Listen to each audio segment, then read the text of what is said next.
Friends, delegates, and fellow citizens, I stand before you this evening with a message of confidence, strength, and hope.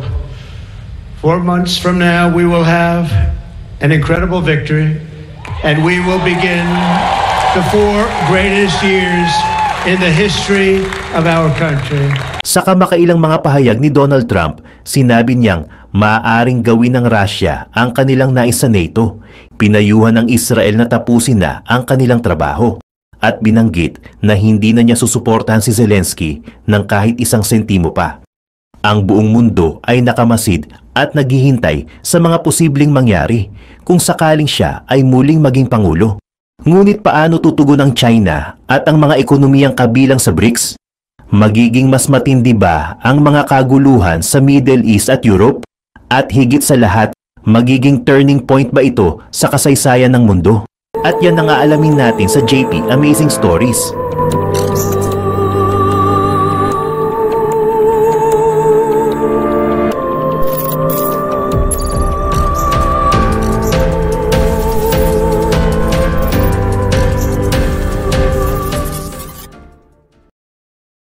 Ilang buwan na lang ang natitira bago ang presidential election sa Amerika. Tulad ng mga financial markets na naglalagay ng taya sa mga future trends, ang ilang lawmakers ay naghahanda na para sa posibleng bagong presidency. Ang eleksyon ay itinatampok bilang isang turning point na magkakaroon ng malawakang epekto sa power projection ng Amerika. Hindi nagbago ang mga pananaw ni Trump sa politika mula nang siya ay umalis sa opisina. Ngunit nag-iba na ang kapaligiran kung saan siya gumagalaw. Mas delikado na ang mundo ngayon kaysa noong una niyang termino. Maraming mga kaguluhan ang nagpapatuloy. Ang rivalry ng mga great powers ay normal na. At ang world order ay tila nagkakawatak-watak na. Bagamat magkaiba ang pananaw ni Biden at Trump sa mga usaping social, legal, politika, klima at pinansyal, hindi naman gaanong magkaiba ang kanilang approach sa foreign policy. Gayunpaman, ang mga bansa sa buong mundo ay naghahanda na para sa muling pagbalik ni Trump sa pagkapangulo. At ginagawa ng mga gobyerno ang kanilang tungkulin. Gumagawa sila ng mga contingency plans. Ang Ukraine, Taiwan at Israel ang may pinakamaraming maaaring makuha o mawala. Ang mga kaalyado ay haharap sa tariffs at ang transactional politics ang magiging karaniwan, habang ang mga kalaban ay haharapin ng takot. Sa tuwing nagbabago ang administrasyon sa White House, ang US foreign policy ay patuloy at natitigil ng sabay. Karamihan ng mga pagkakaiba sa pagitan ni Biden at Trump ay limitado sa retorika. Ngunit tandaan, ang mga salita ay may bigat na kayang magwakas ng digmaan o magsimula ng revolusyon. Sa kasalukuyan, ang global community ay nakakaranas ng isa sa pinakamalalang yugto ng kasaysayan nito. Ang mga armadong labanan ay dumami na ngayon ay umabot na sa mahigit 50 ayon sa Peace Research Institute Oslo, ang pinakamataas na antas ng kaguluhan mula noong 1946. May kaguluhan sa Europe, Africa, Middle East at bahagi ng Asia, at tila lumalala pa ang sitwasyon. Ang kakulangan o kawalan ng pakikilahok ng Amerika sa mga pandaigdigang usapin ay isa sa mga pangunahing dahilan ng lumalalang kalagayan. Ngunit hindi ito sa paraang iniisip ng karamihan. Sa maraming lugar, ang mga kaguluhan ay nagpapatuloy at ang mga diplomatic negotiations ay na-freeze dahil sa presidential election ng Amerika. Kung mananalo si Trump sa 2024 race, siya ay inaugurate sa January 2025, halos isang taon mula ngayon. Masyadong maikli ang panahon para gumawa ng mga binding commitments si Biden, kaya't halos sinuspinde na ng mga international partners at counterparts ang diplomatic relations nila sa United States. Sa totoo lang, natanggal na ni Trump ang kredibilidad at kakayahan ni Biden sa mga global events. Ito ang maaaring ituring na unang epekto ni Trump sa international politics kahit hindi pa siya nakaupo sa opisina. Kung mananalo si Trump, mag-iiba ang kanyang ikalawang termino dahil mas masalimuot na ang mundo ngayon. Si Trump ay nagmungkahi ng universal tariff na sisira sa umiiral na international trade regime sa pamamagitan ng unilateral na pagbubuwis sa lahat ng imports sa United States. Gayunpaman, may ilan na talagang inaasahan ang pagbabalik ni Trump. Sina Netanyahu, Orban, Modi at Crown Prince Mohammed bin Salman ay makakaasa ng mainit na pagtanggap sa Oval Office at mas kaunting kritisismo sa civil liberties. Iginagalang ni Trump ang mga tradisyong politikal tulad ng personal relationships at one-on-one negotiations. Gayunpaman, may mga bantay na nakahanda upang pigilan ang biglaang dramatic changes. Halimbawa, noong una niyang termino, marami sa kanyang mga senior members at mga kaalyado sa Capitol Hill ang may tradisyonal na pananaw sa politika. Pero kapag nagmungkahi si Trump ng matinding hakbang, ang mga kaalyado niyang ito ang nag-uudyok sa kanya na manatili sa nakasanayang paraan ng paggawa ng mga bagay. Ito ang nangyari sa mga lugar tulad ng Syria, Afghanistan at iba pa. Kaya kahit sino man ang humawak na executive office, ang sistema ng civil service ay laging pipigil sa pinakamasamang impulse ng leader. Sa kabuuan, ang mga miyembro ng NATO sa Europe ay may malawak na latent power potential. Mayroon silang mas malaking workforce, manpower pool, at isang pinagsamang ekonomiya na halos 10 beses na mas malaki kaysa sa Russia. Ang ilan sa mga powerhouse ng Europe ay may mga advanced arms industries na kayang gumawa ng outstanding weapons. Ang mga miyembro ng NATO sa Europe ay gumagastos din ng 3 beses na mas malaki sa depensa kaysa sa Russia taon-taon. Sa kabuuan, may sapat na latent power ang Europe upang pigilan o talunin ng Russia. Gusto ni Trump na gamitin ang napakalaking potensyal na ito. Gayunpaman, hindi nagkakasundo ang mga Europeo pagdating sa seguridad. Bilang resulta, hindi makabuo ang NATO ng isang sustainable European defense policy. Para sa Baltics, ang Russia ay isang early threats. Para sa Spain o Italy, illegal migration ang pangunahing banta, habang ang Russia ay isang malayong problema lamang. Kailangan ng maraming diplomasya upang hikayatin ng Spain na tulungan ang Latvia, kaya't ang mga Europeo ay madalas na umaasa kay Uncle Sam para sa depensa. Mas masama pa, sa pananaw ni Trump, maraming mga estado sa Europe ang may trade imbalance sa Amerika o masyadong maliit ang ginagastos sa kanilang armed forces. Ito ang mga argumento na madalas niyang iangat noong una niyang presidency at malamang na gagawin ulit niya ito.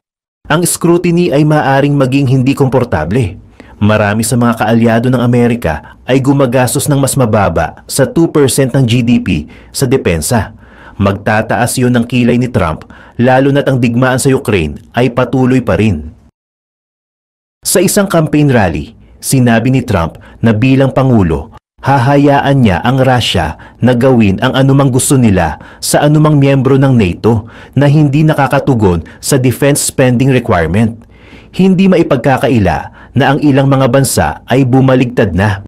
Ang Poland ay naglagay ng malalaking orders para sa mga tangke, jet at missiles na nagkakahalaga ng bilyon-bilyong dolyar. Ang Turkey ay nagtatayo ng mga pabrika sa Texas upang palakasin ang produksyon ng mga critical na stockpile ng munitions, particular na ang 155mm artillery shells. Samantala, lumikha ang Germany ng 100 bilyong euro na espesyal na military fund upang baguhin at i-recalibrate ang kanilang mga kakayahan. Malinaw na ang mundo ay nasa isang critical na yugto. Ang magiging susunod na Pangulo ng Amerika ay magkakaroon ng malaking epekto sa global politics at security. Kung si Trump ang manalo, ang kanyang approach ay maaaring magdulot ng malaking pagbabago sa mga kasalukuyang patakaran at relasyon ng Amerika sa ibang bansa. Ang mga kaalyado at kalaban ng Amerika ay dapat maghanda para sa mga posibleng pagbabago sa landscape ng international relations. Ang mga strategic na hakbang na ito ay malamang na gamitin bilang pitch kapag nakipagnegosasyon ang mga kaalyado kay Trump. Gayunpaman, ito ay mga exception. Karamihan sa Europe ay tila hindi makapagdesisyon. Ang paggastos sa depensa ay kadalasan isang afterthought lamang. Kung susundin ni Trump ang kanyang babala, at iwanan ng Amerika ang mga kaalyado na kaunti lang ang ginagastos. Maaapektuhan nito ang kredibilidad ng Article 5 para sa collective defense. Sa gayon, magpapahina iyon sa mismong pag-iral ng NATO. Sa alinmang paraan, ang mga miyembro ng NATO na hindi gaanong gumawa ay makakaramdam ng pressure. In worst case, maaaring subukan ni Trump na ilabas ang United States mula sa NATO. Bagamat ang ganitong hakbang ay haharap sa malaking pagtutol mula sa mga civil servants sa foreign at defense policy establishment. Gayunpaman, habang maraming bansa ang naghihintay sa suspense, wala nang mas nangangamba pa kaysa sa Ukraine, Israel at Taiwan. Ito ang mga conflict zones kung saan ang Amerika ay nagpool ng military resources at gumawa ng mga political commitments. Sa Ukraine, hindi maaaring maging mas critical ang sitwasyon. Ang administrasyon ni Biden ay all-in sa Ukraine mula nang magsimula ang digmaan. Gayunpaman, ang labanan sa lupa ay nananatili sa trench warfare. Ang Ukraine ay kulang na kulang sa mga bala. Ang European Union ay kamakailan lamang nag-aproba ng 50 bilyong euro na suporta para sa Ukraine, pero ang war effort ay pangunahing nakadepende sa Amerika. Mula sa purong quantifiable point of view, ang suporta ng Amerika para sa Ukraine ay isang magandang deal. Gumagastos ang Amerika ng mas mababa sa ikasampu ng kanyang taunang defense budget sa Ukraine at kapalit nito ang military, ekonomiya at mga industriya ng Russia ay lubhang humihina ng walang gastos sa buhay ng mga Amerikano.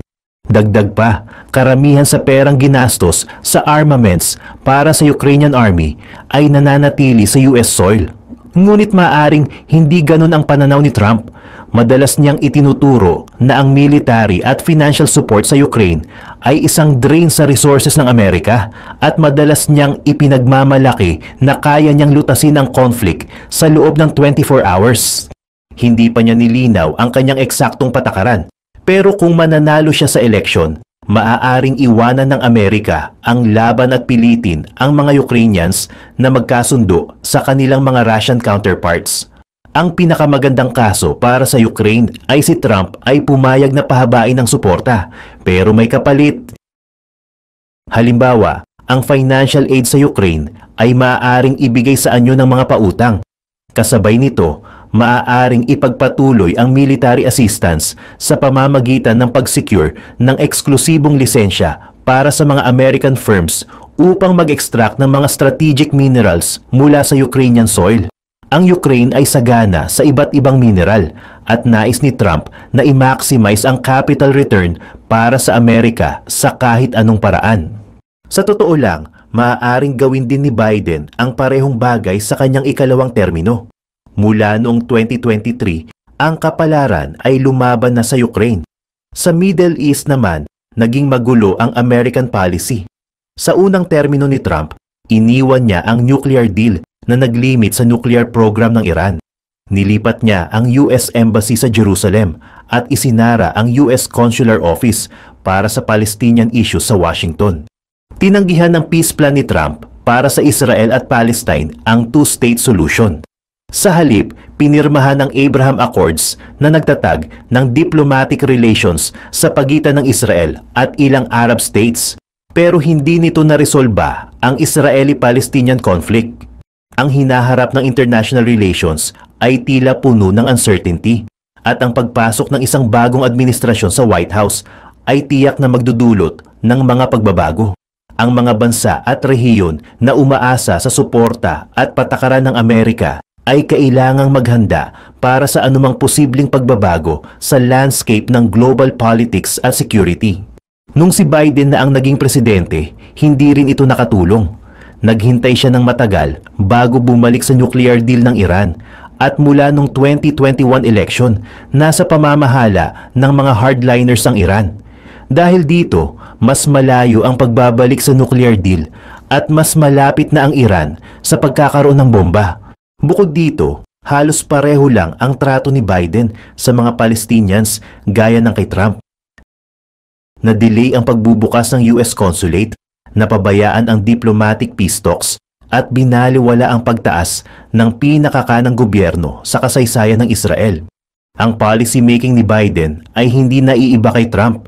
Maaaring mangako si Biden na ibabalik ang Israeli-Palestinian peace talks, pero ang kalalabasan ay hindi mag-iiba sa mga nakaraang pagsisikap ng Amerika. Samantalang si Trump, hindi siya masyadong interesado sa mga Palestinians o Israelis, pero naiintindihan niya ang power politics at political lobbying sa loob ng Amerika at gagawin niya ang nararapat. Hindi kataka-taka na kahit sino man ang manalo sa kanilang dalawa, patuloy na makakatanggap ng suporta ang Israel mula sa Amerika. Ang pagkakaiba lang ay ang retorika. Sa buong rehiyon, magpapatuloy ang proxy conflicts ng Iran, kasama ang Hezbollah, Hamas, Houthis, at iba pang assets sa Syria at Iraq. Sa unang termino ni Trump, ipinataw niya ang maximum pressure sanctions sa Iran at ipinapatay si Soleimani, isang mahalagang commander na naghubog ng proxy warfare ng Iran. Ang mga nakaraang records ni Trump ay nagpapakita na mas handa siyang pataasin ang pusta sa kanyang opponents kaysa kay Biden. Gayunpaman, ang unilateralism at unpredictability ni Trump ay nagdulot ng kalituhan at kawalan ng kumpiyansa sa foreign policy ng Amerika sa rehiyon. Kahit sino ang magiging susunod na Pangulo ng Amerika, ang global landscape ay patuloy na magbabago. Ang pagkakaiba sa kanilang mga estilo at approach sa governance ay magbibigay ng iba't ibang epekto sa international relations at sa loob ng Amerika. Ang mundo ay magpapatuloy na maghintay sa desisyong gagawin ng Amerika at lahat ay nagmamasid sa posibleng pagbabalik ng Trump presidency at ang mga implikasyon nito sa pandaigdigang politika. Sa Saudi Arabia naman, may mas mataas na tsansa ng Israeli-Saudi deal kung si Trump ang nakaupo. Umasa si Biden sa Abraham Accords at malamang na ipagpatuloy ni Trump ang policy na iyon. Malaki ang tiwala ni Trump kay Saudi Crown Prince Mohammed bin Salman at pwedeng mag-alok si Trump ng security guarantees at malaking batch ng weaponry kapalit ng normalisasyon ng relasyon ng Saudi sa Israel. Ngunit sa pangkalahatan, maaaring umatras si Trump mula sa Middle East. Walang interes ang kanyang administrasyon na magbigay ng American security para sa rehiyon, lalo na sa buong mundo. Sa kabilang dako naman, may mga alinlangan ang Taiwan sa pagbabalik ni Trump. Sa kanyang unang termino, malinaw na sinabi ni Trump na ayaw niya sa mga freeloader at isa ang Taiwan sa mga ito. Mula January hanggang November 2023, may trade surplus ang Taiwan sa Amerika na umaabot sa $45 billion. Malaking halaga ito, lalo na kung isa sa alang-alang ang laki ng bansa. Mas malala, hindi sapat ang ginagastos ng Taiwan sa depensa. Kahit tinaasan nila ang military spending sa 2.5% ng GDP, maliit pa rin ito kumpara sa banta mula sa kabilang dagat. Dahil dito, maaaring pagdudahan ni Trump kung dapat bang mamatay ang mga Amerikano para sa Taiwan o kung sulit bang pundohan ang depensa ng US para sa bansang ito. Ang kawalan ng interes ni Trump sa Taiwan ay maaaring pagsamantalahan ng China at magiging mas posible ang all-out war.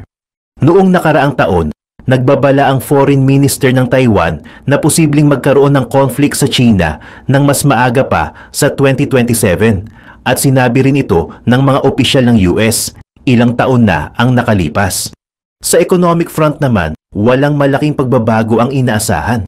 Sa unang termino ni Trump, binago niya ang economic policy at naglunsad ng trade war laban sa China. Nang maglaon, pinaigting ni Biden ang policy na iyon. Kung babalik si Trump sa White House, ipagpapatuloy niya lang ito mula sa iniwan niya. Parehong nakikita ni na Biden at Trump ang China bilang pangunahing kalaban ng Amerika sa race for global supremacy. Maaaring mas pataasin ni Trump ang economic competition laban sa China at mag-focus sa pagbabawas ng bilateral trade deficit. Sisikapin din niyang ayusin ang ilang critical supply chains para hindi masyadong umaasa ang Amerika sa China. Sa kabuuan, mas magiging tough guy ang attitude ni Trump at maaring tumarget ang kanyang retorika sa ilang kaalyado ng Amerika sa Asia dahil sa kakulangan ng kanilang defensive spending. Kung si Trump ang nasa opisina, kailangan harapin ng mga kaalyado tulad ng Japan, South Korea at Pilipinas ang isang mas transactional na Estados Unidos. Sa kabuuan, magkapareho lang sina Trump at Biden kahit hindi nila ito aminin. Pareho nilang kailangan ang mga kaalyado sa Asya kung nais nilang tapatan ng China. Sa ngayon, mas siksikan at mas mapanganib na ang mundo kumpara sa unang termino ni Trump. Dapat piliin ng Amerika kung saan ilalaan ang kanilang kapangyarihan at resources. Kapag sinubukan nilang ipagtanggol ang lahat, wala silang maipagtatanggol. May mga lugar sa Africa at Asya na maaaring hindi na sulit ipaglaban. Ngunit hindi pwedeng pabayaan ni Trump ang mga global issues. Ang kaguluhan ay lumikha ng mga opportunity para sa kung sino mang handa at nais itong samantalahin. Binabago ang international trade, ang daloy ng langis ay nire-rewire at lumilitaw ang mga alternatibo laban sa US dollar. Ang UN ay nasa pababang kalagayan at nagiging obsolete bilang platform para sa conflict prevention. Ang isang Trump presidency ay magpapatuloy sa pagbaba ng international law. Lahat mula sa trade at climate hanggang human rights ay lalala. Sa kabilang banda, marami sa mga ito ay mangyayari rin sa ikalawang termino ni Biden. Ito ay mga geopolitical trends na lampas sa kapangyarihan ng executive. At kung blue o red man ang kurtina sa White House, walang magbabago sa tanawin. Sa huli, kahit sino ang magiging susunod na Pangulo ng Amerika, ang global landscape ay patuloy na magbabago. Ang pagkakaiba sa kanilang mga estilo at approach sa governance ay magbibigay ng iba't ibang epekto sa international relations at sa loob ng Amerika. Ang mundo ay magpapatuloy na maghintay sa desisyong gagawin ng Amerika at lahat ay nagmamasid sa posibleng pagbabalik ng Trump presidency at ang mga implikasyon nito sa pandaigdigang politika. I-share nga ako sa inyo na 10 legit loan application na talagang mabilis tayo ma-approve. Dahil sa mismong araw ng loan application ay makukuha kagad natin ang pera. Ang kasama sa listahan ay ang mabilis cash. Matagal ko na rin tong na-try itong mabilis cash na ito. Highly recommended ko ito sa iba, lalo na sa mga nag-uumpisa pa lang. Legit talaga ang loan app na ito. Sobrang bilis din ito mag-disburse ng mga loan. Kaya talagang one day lang makukuha mo kagad. Dito sa Mabilis Cash, mabilis ko lang natapos mag-fill up ng application ko.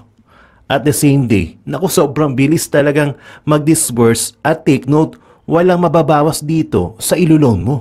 Buong-buo mo siya matatanggap. Pwede ka nga pala dito mag-loan ng up to 25,000 pesos.